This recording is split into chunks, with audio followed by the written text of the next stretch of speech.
آج آپ کے سامنے 3 احادیث رسول صلی اللہ علیہ وآلہ وسلم مختصر تشریح کے ساتھ رکھنا چاہوں گا، اور مجھے امید ہے کہ ان احادیث میں جو روشنی، نور، برکت اور اجالے ہیں وہ ہماری زندگی میں بہت ساری تبدیلیوں کا سبب اور بہت ساری پریشانیوں کو مٹانے کا ذریعہ اور سرور باطن کا ایک بہت بڑا سبب و ذریعہ ہوگا۔ حضرت عبید اللہ بن محسن الانصاری رضی اللہ تعالی عنہ فرماتے ہیں کہ اللہ کے محبوب علیہ السلام نے ارشاد فرمایا، من اصبح منکم آمنا فی سربہ، جس نے صبح اس حال میں کی کہ وہ بالکل امن میں تھا، اس کے ماحول میں، اس کے قبیلے میں، اس کے گھر کے اندر چین اور قرار تھا، کوئی ناگہانی آفت نہیں تھی، کوئی ایسی چیز نہیں تھی کہ جو اٹھتے ہی اس کو بے چینی، پریشانی اور دکھ اور تکلیف دیتی، بد امنی نہیں تھی۔ وہ آرام کے ساتھ اٹھا، سکون اور طمانینت کے ساتھ اس نے صبح کا آغاز کیا، معافن فی جسدہ، اور اس کے جسم کو کوئی بیماری نہیں تھی، اللہ نے اس کو عافیت سے رکھا، وہ صحت کے ساتھ اور امن کے ساتھ بیدار ہوتا ہے۔ انتہو قوت یوم ہی، اور اس دن کی ضرورت کا کھانا اس کے گھر میں موجود تھا۔ یہ تیسری چیز اللہ کے محبوب علیہ السلام نے ارشاد فرمائی، فَكَأَنَّمَا حِیزَتْ لَهُ الدُّنْیَا بِحَذَافِیرِہَا، تو فرمایا کہ دنیا تمام تر پہلوؤں کے ساتھ، اپنی تمام تر خوبیوں کے ساتھ اس کے ہاں جمع ہے، یعنی اس کو پھر کوئی کمی نہیں ہے اگر اس کو یہ 3 چیزیں میسر آ گئیں۔ سب سے پہلی چیز کہ صبح اٹھا تو اس کے گھر میں امن تھا۔ انسان کی بنیادی ضرورتوں میں سے ایک ضرورت امن ہے۔ بد امنی، بے چینی اور معاشرے کے اندر پھیلا ہوا انتشار، یہ بہت اذیت ناک ہوتا ہے، اور اگر انسان کو اپنی جان کا بھی خطرہ ہو تو آپ مجھے بتائیے کہ باقی چیزیں تمام کی تمام میسر بھی ہوں تو ان سے تلذذ تو حاصل ہی نہیں کیا جا سکتا۔ تو انسان کی بنیادی ضرورت امن ہے، اور پھر اگر صحت نہیں ہے تو ڈھیر ہوں دولت کے تو وہ کس کام کے۔ اور تیسری بات کہ انسان کے پاس صحت بھی ہے اور امن و امان میں بھی ہے، لیکن کھانے کو ایک دن کی روزی بھی نہیں ہے، تو ظاہر ہے پیٹ تو تقاضا کرتا ہے۔ بھوک جب ستاتی ہے تو انسان اس کے لیے بے چین ہو جاتا ہے۔ اب کوئی شخص صبح جب بیدار ہوا تو تینوں چیزیں اسے میسر تھیں۔ ایک تو امن و امان کی صورتحال تھی، دوسری چیز ارشاد فرمائی کہ وہ اپنے جسم میں کوئی بیماری نہیں پاتا تھا، خیریت کے ساتھ اٹھا، عافیت کے ساتھ بیدار ہوا، اور تیسری بات ارشاد فرمائی کہ اس کے پاس ایک دن کا کھانا موجود تھا۔ تو فرمایا کہ اس کو دنیا کی کوئی کمی نہیں ہے، وہ شکوہ نہ کرے کہ میرے پاس کچھ ہے نہیں۔ یہ تینوں چیزیں مل گئیں تو اللہ نے اس کی جھولیاں بھر دی ہیں۔ آج کا انتظام اس نے تمہارے لیے کر دیا ہے نا، تو کل کا بھی ہو جائے گا۔ آج اگر صحت ہے تو اللہ کل بھی عطا کر دے گا۔ آج اللہ جل شانہ نے امن اس کے لیے میسر فرمایا ہے تو کل کا دن بھی اس سے توقع رکھنی چاہیے کہ ایسے ہی گزرے۔ تو یہ 3 چیزیں اگر میسر ہیں اور پھر بھی انسان شکوے کی زبان کھولے تو اس کو ناشکرہ کہا جائے گا، اور اگر کوئی ان چیزوں کے میسر آنے پر اللہ کا شکر گزار ہو اور اس کا سر اللہ کے حضور شکرانے میں جھک جائے تو اللہ اس کو اور زیادہ رحمتوں سے نوازنے والا ہے۔ تو یہ ایک تو اس حدیث میں ہمیں توکل سکھایا گیا،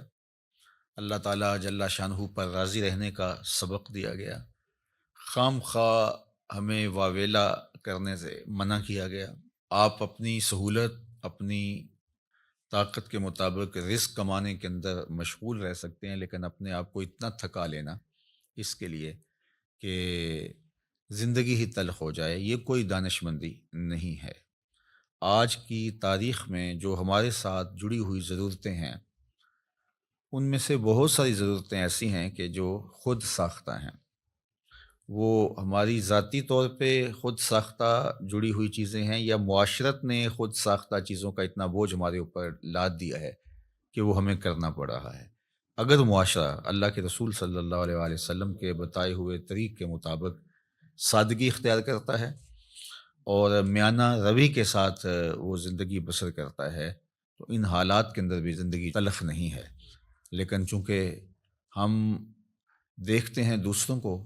اور ان کی دولت، ان کا مال، ان کو میسر نعمتوں کے ساتھ اپنا موازنہ کرتے ہیں اور پھر اپنے آپ کو خام خواہ تھکانے لگ جاتے ہیں اور ایک اذیت میں مبتلا ہو جاتے ہیں۔ تو فرمایا کہ جس کو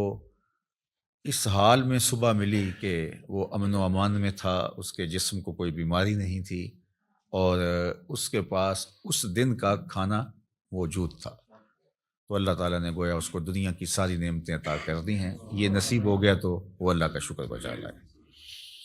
حضرت عبداللہ بن عمر بن عاص رضی اللہ تعالیٰ عنہ سے مروی ایک روایت جو امام مسلم نے اپنی سند کے ساتھ روایت فرمائی ہے کہ ان رسول اللہ صلی اللہ علیہ وآلہ وسلم قال، اللہ کے محبوب علیہ الصلاۃ والسلام نے ارشاد فرمایا، قد افلح من اسلم، فلاح اس نے پائی جس کو اسلام کا نور نصیب ہو گیا۔ سب سے بڑی دولت جو ہمیں اس دنیا کے اوپر عطا کی گئی ہے وہ ایمان کی دولت ہے، اور سب سے بڑی دولت جو ہمیں آخرت میں عطا کی جائے گی وہ دیدار الہی ہے۔ جو اس دنیا میں اسلام سے، ایمان سے محروم رہا تو وہ حقیقی محروم ہے۔ ہوا میں اڑے، چرخ پہ جھولے، دنیا کی ساری مال و دولت کا مالک بن جائے اور عالی منصبوں کے اوپر فائز المرام رہے،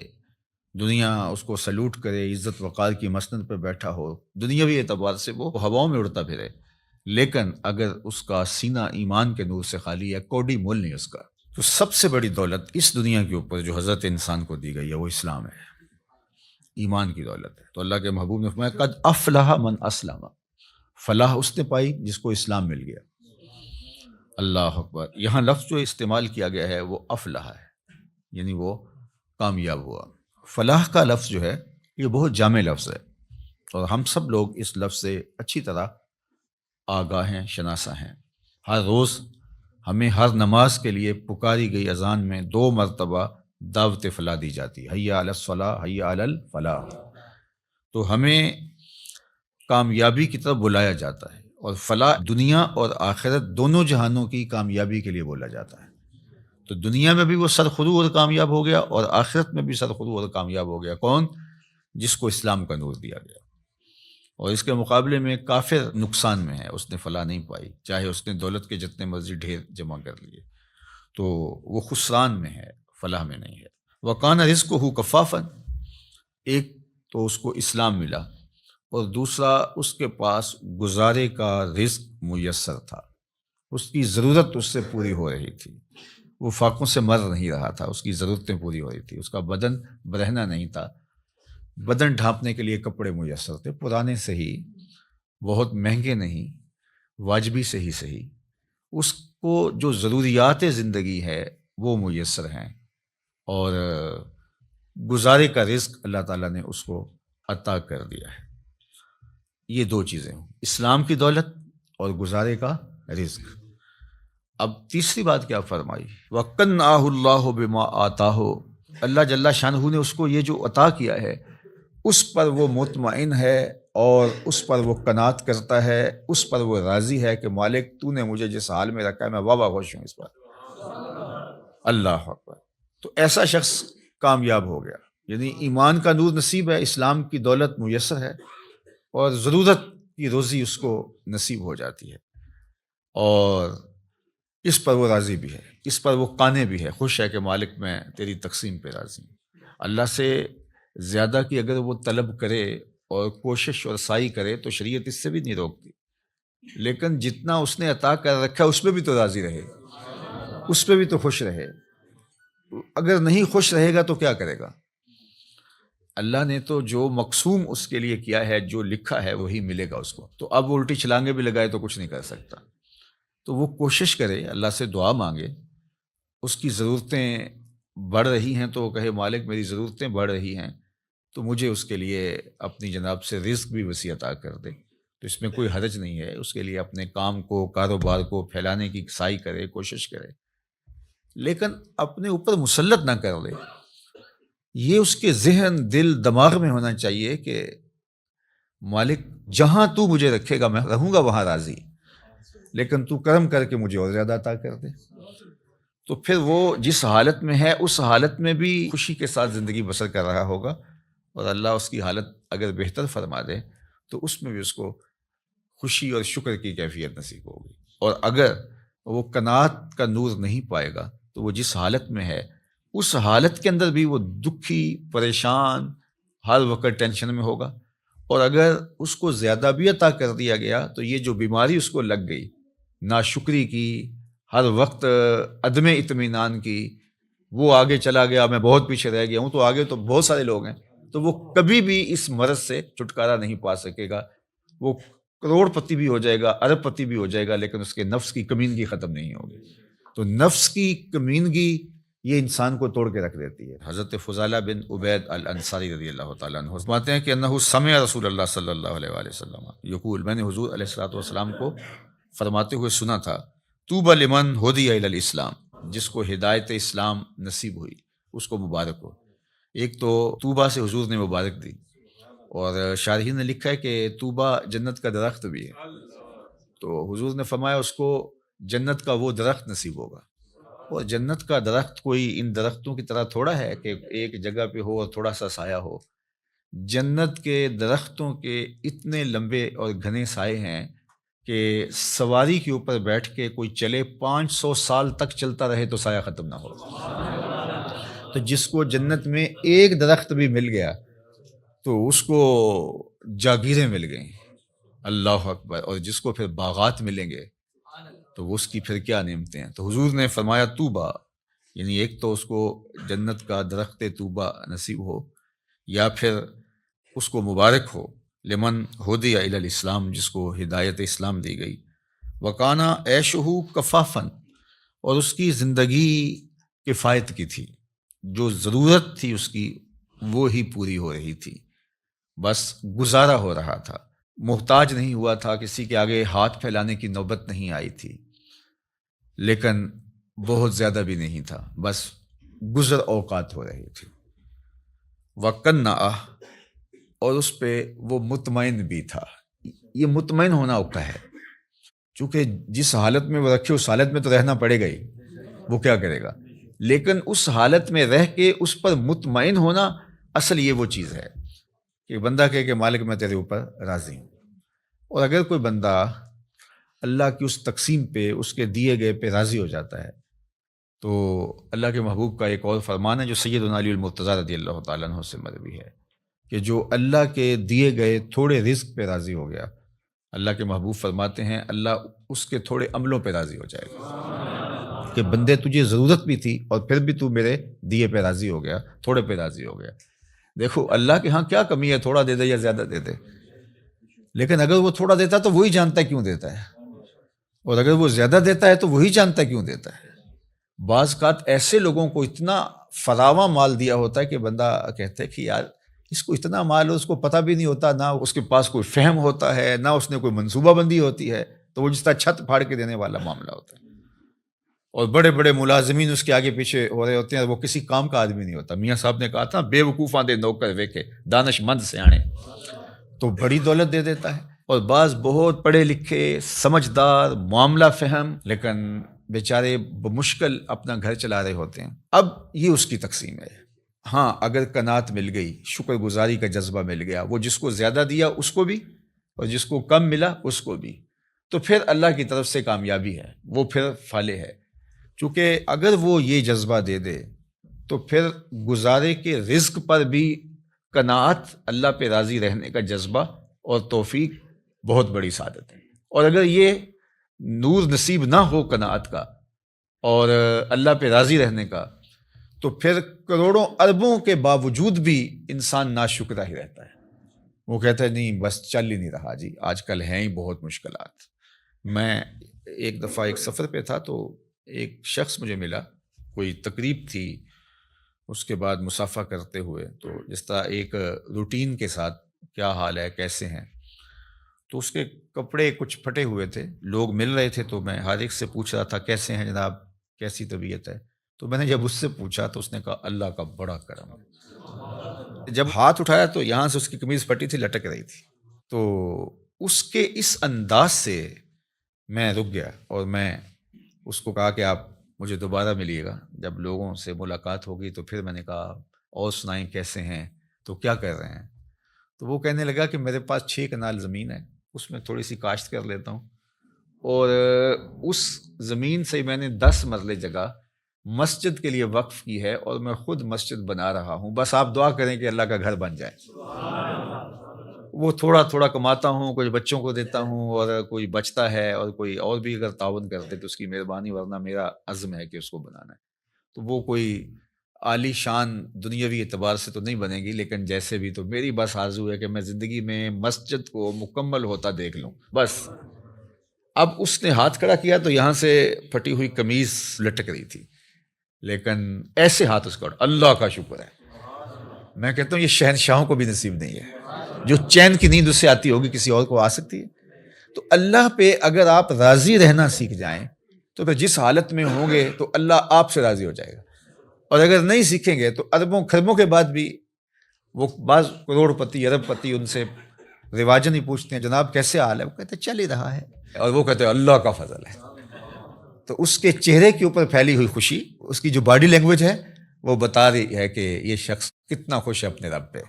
اور دوسرے کی باڈی لینگویج بتا رہی ہے کہ یہ کروڑوں اربوں کمانے کے باوجود، حالانکہ جب مہنگائی ہوتی ہے، حالات تلخ ہوتے ہیں، تو ان لوگوں کی اور چاندی ہو جاتی ہے، لیکن وہ کہتا ہے بس چل ہی رہا ہے، یعنی اس کی آواز ہی نکلی چل ہی رہا ہے۔ تو اس لیے اللہ پہ راضی رہنے کا مزاج پیدا کریں۔ اس نے یہ تھوڑا کیا کہ ہمیں زندگی دے دی، اس کا یہ تھوڑا کرم ہے کہ اس نے ہمیں صحت عطا فرمائی، اس کا یہ کتنا کرم ہے کہ اس نے ہمیں اسلام کا نور اور جمال عطا کیا۔ باقی ہماری ضرورتیں تو پوری ہو رہی ہیں، ہمارے اوپر تو اس کا کرم می کی طرح برس رہا ہے، یہ تو ہمارے مطالبے زیادہ ہیں، ہماری خواہشیں بڑھ گئی ہیں، اس لیے ہم پریشان ہو جاتے ہیں، ہم دائیں بائیں دیکھتے ہیں۔ دیکھیے جو جانور ہیں ان کو جتنا دانہ چاہیے ہوتا ہے، جتنا چارہ چاہیے ہوتا ہے، یا گوشت خور جانور ہیں ان کو جتنا چاہیے ہوتا ہے، روز اتنا لیتے ہیں اور مطمئن، اور اپنی کچھار میں، اپنے گھونسلے میں، اپنے گھر میں چلے جاتے ہیں، بات ختم۔ انسان کے لیے مسئلہ یہ ہے کہ یہ جمع کرنے کے چکر کے اندر پریشان ہو گیا ہے۔ دنیا کے اوپر صرف 2 مخلوقیں ایسی ہیں جو رزق جمع کرتی ہیں، ایک انسان، دوسری چیونٹی۔ اس کے علاوہ جتنی بھی مخلوقیں ہیں، چاہے وہ پانی کی ہیں، وہ مخلوقیں خشکی کی ہیں، ہواؤں میں اڑنے والی ہیں، کوئی اپنا رزق جمع نہیں کرتا۔ ہم کتنا کھاتے ہوں گے، لیکن یہ ہاتھی کتنا روز کھاتا ہے؟ بڑی مچھلیاں، وہیل مچھلیاں ہیں، یہ اتنا کھاتی ہیں ٹنوں کے حساب سے، اور اللہ اس پانی میں ان کے لیے وہ میسر فرما رہا ہوتا ہے۔ یہ ہنس پرندہ جو ہے یہ خالص سچے موتی کھاتا ہے، اور دنیا کے اندر لاکھوں کروڑوں ہنس پائے جاتے ہیں، اور اللہ روزانہ پیٹ بھرنے کے لیے ہر ایک کو سچے موتی فراہم فرماتا ہے۔ تو ہم تو خام خواہ پریشان ہو گئے۔ ہاں ہمیں سائی کرنے کا کہا گیا ہے، محنت کرنے، وہ پرندہ بھی اڑ کے جاتا ہے، شیر بھی اپنی کچھار سے نکل کے شکار کرتا ہے، سائی وہ بھی کرتا ہے۔ تو اللہ جل شانہ ہمیں قناعت کا نور عطا فرمائے، اور اس نے ہمیں جس حالت میں رکھا ہے اس میں کامل مکمل اطمینان عطا کرے، ہماری ضرورتوں کو اپنے فضل سے پورا فرمائے، اور اس معاشرے کے اندر جس طرح معاشرتی نظم بن گیا ہے تو ہماری کچھ مجبوریاں ہیں۔ کسی نے بیٹیوں کی شادیاں کرنی ہیں تو ظاہر ہے کہ وہ چاہے بھی کہ میں بالکل سادگی سے کروں، لیکن ادھر سے مطالبے اور بہت کچھ ہیں، ہم اچھی طرح اس کو سمجھتے ہیں، تو اللہ اپنے کرم سے ہمارے لیے آسانیاں پیدا کرتے ہیں۔ لیکن جو بات کہنے کی ہے وہ یہ ہے کہ اگر یہ ساری ضرورتیں ہمارے ساتھ جڑی ہوئی ہیں اس معاشرت میں رہنے کی وجہ سے، تو وہ پورا کرنے کی کوشش ضرور کریں، لیکن اس دل کو قناعت سے خالی نہ ہونے دیں۔ اللہ سے جو اطمینان ہے اس کو کبھی ضائع نہ ہونے دیں۔ باقی یہ اگر ضرورتیں بڑھ گئی ہیں تو یہ معاشرے نے بڑھائی ہیں، ہماری ضرورتیں وہ پوری کر رہا ہے، اور ہم جو کہتے ہیں ہم پیچھے رہ گئے، تو ہم کچھ لوگوں کو آگے دیکھ کے کہہ رہے ہیں کہ ہم پیچھے رہ گئے، ورنہ ہماری ضرورتیں وہ پوری کر رہا ہے۔ اور اس پر اللہ کے محبوب علیہ الصلوۃ والسلام نے ایک بڑی خوبصورت ایک بات ارشاد فرمائی، انظروا الی من هو اسفل منکم، فرمایا اپنے نیچے دیکھو، نیچے دیکھنا شروع کر دو گے تم سکون میں آ جاؤ گے، اور جب آپ اوپر دیکھو گے تو آپ جہاں بھی چلے جاؤ گے تو کوئی اور اوپر ہوگا، تو اس کو دیکھو گے تو آپ کہو گے کہ میں پیچھے رہ گیا ہوں۔ حتیٰ کہ وہ جو دنیا کے ٹاپ 10 لوگ ہوتے ہیں، دنیا کے 10 امیر ترین لوگ، تو وہ بھی جو آگے والا ہوتا ہے اس کو دیکھ رہے ہوتے ہیں کہ میں ان میں بھی جو ہے وہ ٹاپ پہ آ جاؤں، اور جو آخری والا ہوتا ہے جو سب سے دنیا کا امیر ترین کہلاتا ہے، تو وہ بھی کوشش میں لگا ہوتا ہے کہ اگلے سال جب یہ فہرست بنے تو میں کہیں پچھلے نمبر پہ نہ آ جاؤں. تو یہ دوڑ اس لیے لگی ہوئی ہے، اور پیسے اتنے ہیں کہ شمار بھی نہیں ہے، دولت اتنی ہے کہ پتہ بھی نہیں ہے کہاں کہاں پڑی ہوئی ہے. تو اطمینان دولت میں نہیں ہے، اللہ پر راضی ہو جانے میں اللہ تعالیٰ جل شانہ دارین کی ساتھ عطا کرتا ہے.